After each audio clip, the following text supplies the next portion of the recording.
ახლა არა, მე გავაკეთებ. ეს არის სიტყვები, რომელიც გვყარავს ცხოვრებას. ყველამ ვიცით ეს სცენარი, როცა ახალ ცხოვრებას ვიწყებთ ორშაბათიდან, ანხელფასის მერე, საცხოვრებელი ადგილის შესვლის მერე, ურთიერთობების მერე, მაგრამ რეალურად მაგ დროს ჩვენი ტვინი გაქცეულია აწმყოდან. ის ანიმალება წარსულის იდეალიზებულ მომენტებში, ან მომავალში გარბის, სადაც აი მერე ყველაფერი კარგად იქნება. მერე ყველაფერი დალაგდება.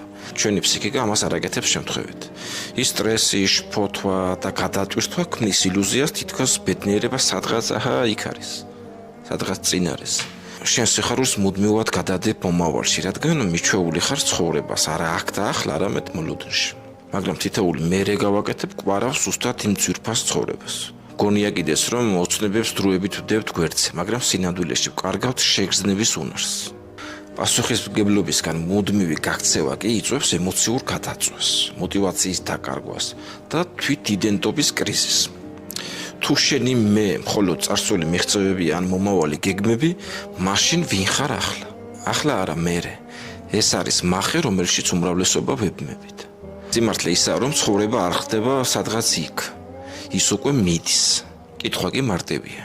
რას იზამში? დაილოდები მას, თუ აქვე დაიწყებ ცხოვრებას, აი აქ და ახლა. ამას შენ ირჩევ. ისურვებ წარმატებებს.